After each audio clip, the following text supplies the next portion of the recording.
বিশ্ব চ্যাম্পিয়ন আর্জেন্টিনাকে কাঁপিয়ে দিল কুস্কে কেপ ভার্দে। অতিরিক্ত সময়ে চরম নাটকীয়তায় ৩-২ গোলের কোনো রকমে এক জয় পেল লিওনেল মেসির দল। পরিসংখ্যান বলছে আর্জেন্টিনার এক্সজি বা প্রত্যাশিত গোল যেখানে ছিল ২.১৬, সেখানে কেপ ভার্দের মাত্র ছিল ০.৪৬। অথচ মাঠের বাস্তবতা ছিল সম্পূর্ণ ভিন্ন।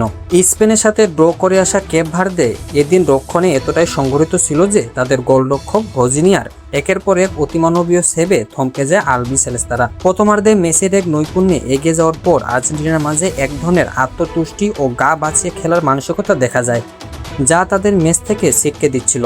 কিন্তু কেপ ভার্দে দমে না গিয়ে অবিশ্বাস্য মানসিক দৃঢ়তা নিয়ে একের পর এক আক্রমণ চালায় এবং আর্জেন্টিনার রক্ষণভাগের ফাঁকা জায়গার সুযোগ নিয়ে গোল শোধ করে। পুরো ম্যাচ জুড়েই আর্জেন্টিনার ডিফেন্ডারদের ঢিলেঢালা পাস এবং পজিশন হারানোর ভুলগুলো কেপ ভার্দের জন্য বারবার গোল করার রাস্তা সহজ করে দিয়েছিল। এর সাথে যোগ হয়েছিল যুক্তরাষ্ট্রের তীব্র গরম ও আবহাওয়া, যার ফলে শারীরিক ক্লান্তিতে আর্জেন্টিনার একাধিক খেলোয়াড়কে মাঠেই পেশির টানে ভুগতে দেখা যায়।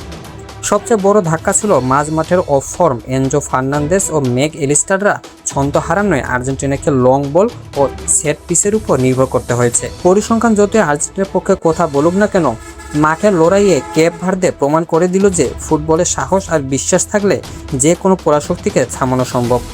এই ম্যাচ থেকে শিক্ষা নিয়ে আর্জেন্টিনা যদি তাদের ঢিলেঢালা মানসিকতা না বদলায়, তবে পরের রাউন্ডে হয়তো বিশ্ব চ্যাম্পিয়নদের বিদায়ের ঘণ্টা বেজে যেতে পারে।